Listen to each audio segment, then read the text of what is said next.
Elle est réelle. Je pense que les responsables publics ne vont pas terrifier la population avec rien du tout derrière. Donc ça s'inscrit dans un contexte général d'une menace qui n'a pas diminué ces derniers temps. Et c'est du reste la confirmation de ce que moi-même je dis depuis un petit temps, c'est qu'il ne faut pas tirer comme conclusion de l'absence d'attentats qu'il n'y a pas de menace. Et nous savons qu'il y a toujours l'intention, notamment d'Al-Qaïda, de commettre des attentats de grande ampleur. Et je dirais, comme ça a été dit assez bien dans les médias, et ce d'autant plus que la pression s'accentue sur le cœur d'Al-Qaïda entre l'Afghanistan et le Pakistan par le fait des attaques des drones, par le fait des opérations spéciales américaines.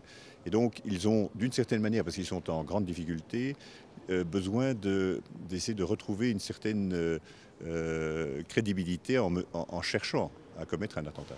First, it's not up to me to assess the threat. The European Union is not in charge of assessing the threat in the member states themselves. It's up to the member states to do that. I'm sorry to remind that, but in the Treaty of Lisbon, member states remain the prime responsible for providing internal security to their citizens. And the treaty has even added a sentence which says that member states are the solely responsible for providing national security. And what one means by national security is the intelligence work. So it's up to each and every member state, based on the specificity of the threat, to tell the citizens the level of the threat. So on this, I think it's unlikely to see in a short run any sort of harmonization, because I think it would not be desirable.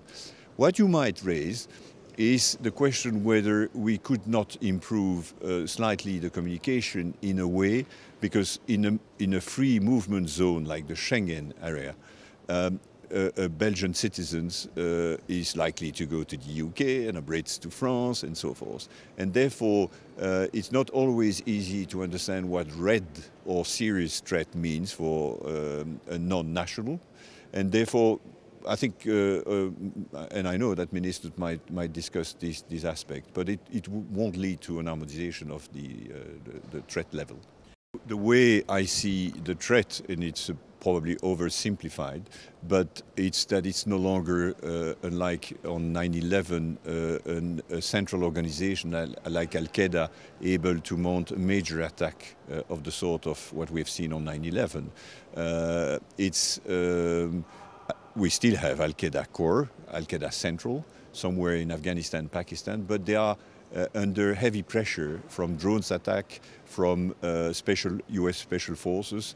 They've been seriously hurted. And maybe that's the reason why they are seeking to mount something symbolic in order to regain a bit their image. But besides AQ Central, we have a proliferation of franchise groups like Al-Qaeda in the Arabian Peninsula, Al-Shabaab in Somalia, Al-Qaeda in the Islamic Maghreb, some other groups like LET, Haqqani Network in Pakistan, which do not belong formally to Al-Qaeda, although they want to be part of the movement, but they try to adopt the same agenda, a worldwide agenda, a fight against the West, to use the same methods, suicide bombers. And third, we have flows of Europeans or Americans born in Europe or trained in Europe, eager to join the jihad and join hotspots in Somalia, in Yemen, in Afghanistan, Pakistan.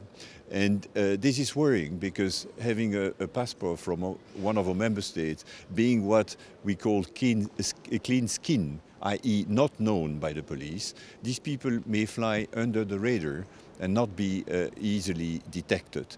And finally, we have homegrown as such, i.e. someone completely disconnected from AQ Central, not belonging to a franchise group, but I would say the lone wolf, radicalized on internet, who wants to do something bad. And therefore, I see these four sources of threat, but maybe the last two appear to be pretty serious these last months and years. Of course, we have very efficient intelligence and law enforcement services, no doubt, and they are doing pretty well because we haven't had any attack, let's be honest, not because there is no threat, but because our law enforcement and intelligence agencies are very efficient. It's difficult to put a figure because first it's, I suppose, difficult to assess the real number. Second, because it's confidential information. But just if one listened to the head of the BKA, Mr. Zirke, he mentioned for Germany, and that gives you a hint, a flavor, 200 German or German-born, German citizen or German resident went to Afghanistan, Pakistan, and some of them, I think he mentioned 70, went back in Germany. So that gives you an idea. Again, the EU, as I've said, is not the prime responsible for providing internal security. Member states are in the front line, and therefore our role is mainly to design policies, to adopt legislation, to earmark financing program, money, to develop contact with third states and assist third states, so that member states' prime responsibility to provide security is done in a more efficient way. So we can adopt a legislation which defines what terrorism means and cover behaviors like training, public provocation on internet, recruitment. We can beef up agencies like Europol for police cooperation or Eurojust for criminal justice, Frontex for border management. We can design a new method of collecting sensitive information like passenger name record. We can agree with the Americans' program on to monitor the flow of financing and the flow of payments and transactions, financing transaction. And just to give you a most recent example, I was yesterday in a meeting where we discussed a strategy on development and security in the Sahel region, because it's obvious that we need to work both on security and tackle the different sort of crimes there. It's a sort of toxic cocktail of trafficking in drugs, in arms, in human beings, in counterfeit groups, in cigarettes. But you have terrorism as well, some tribal tension. You need to work on security, and you need to work on development, because you won't have any development if you cannot provide security. And in the northern part of Mali, just to give you an example, there is nearly no one working on development because they are likely to be kidnapped. But you won't have any lasting security if you don't invest in development. You need to provide the local communities with jobs, with education, with health, with the basic services of the state. And if you don't do that, that will be provided by Al-Qaeda in the Islamic Maghreb or organized group.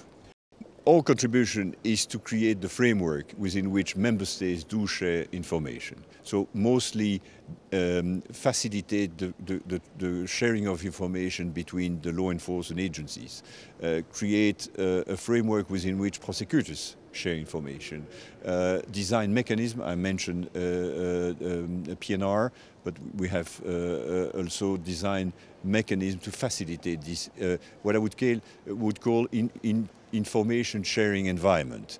But we also have EU bodies like Europol, and Europol is a hub where the information is collected from the law enforcement community, is analyzed, and can support member states' concrete investigation in a joint investigation team, for instance.